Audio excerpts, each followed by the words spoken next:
So I have always been fascinated by rocks. My favorite thing to do on the playground when I was growing up was hide under the slide and kind of look for what we called Indian beads at the time, just those little fossil bits, and then feel like I always came home with a pocket full of something that I deemed to be beautiful that day.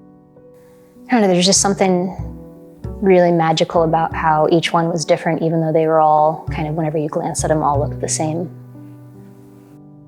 I mean, if you see anyone that goes to a rocky shore, the instinct is you start kind of picking them up and tossing them back until you find that right one. And I don't think it's uncommon for one to get slipped into a pocket and held onto for years to come.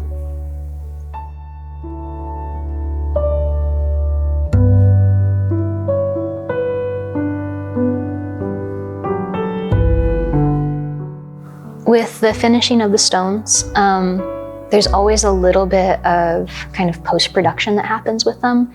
And sometimes that's as simple as something removing what's called the punty, which is just a chunk of glass that's left behind through the making process. And I'm just trying to remove that and blend it in so you never knew it was there. But then there's also ones like the laminated stones that I initially started making at the very beginning of this process.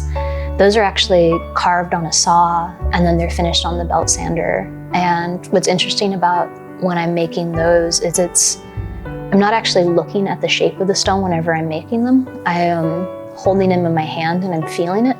And if it doesn't feel right, I'll go back on and I'll shape it a little bit more and then I kind of feel it again. And I continue that process until it feels like I want it to in my hands. I think a lot about these stones now as kind of moments of time.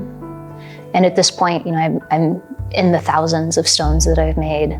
And it's really interesting because when I'm making it, that stone is the complete focus of my world. Like I'm paying attention to nothing but making that one rock.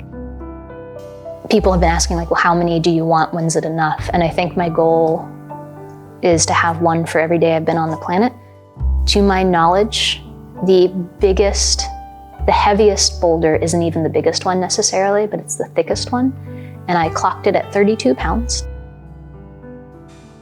Glass is actually very strong if you treat it right. So it's really a wonderful choice of material for a project like this.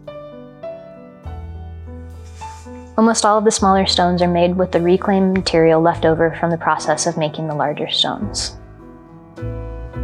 Composing each rock feels a bit like painting. Instead of putting one color on in an even coat, I sprinkle the color out to get little speckles and arrange the frit into strips and lines to produce a very subtle color variation within the stones themselves. So these stones are all individually placed, so there's no adhesive holding them together. It's just gravity and friction between the stones. And while it can be a little nerve-wracking, I really like the fact that if one of these little stones gets kicked or if something gets disrupted, the whole thing can kind of shift and we could end up with a pile of rubble on the ground. It can all very quickly descend into more chaos than what you see before you.